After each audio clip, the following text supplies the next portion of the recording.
ചക്കി, നിന്റെ ശരിയായ പേര് വിളിക്കാൻ വിധി എനിക്ക് അവസരം തന്നില്ല. വേണ്ട, ചക്കി എന്ന് മാത്രം വിളിക്കുന്ന ആ പഴയകാല ഓർമ്മ മാത്രം പോരെ നമുക്ക് മോദവും മുക്തിയും തരുവാൻ. നിനക്കത് ഓർമ്മയില്ലേ?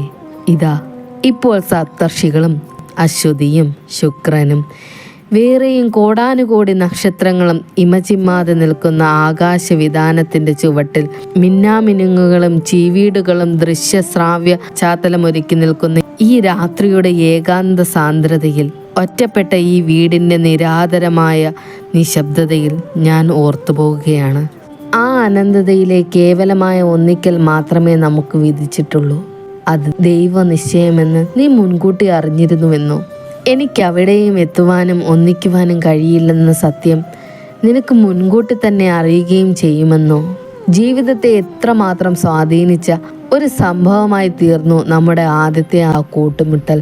ജീവിതത്തിൽ വല്ലാതെ വഴിത്തിരിവുണ്ടാക്കിയ ആ സംഭവം സ്വഭാവ ഘടനയ്ക്ക് പോലും രൂപാന്തരം വരുത്തിയ നിന്റെ സാന്നിധ്യം ഞാൻ ഓർക്കുന്നു. നമ്മൾ പണ്ടൊരിക്കൽ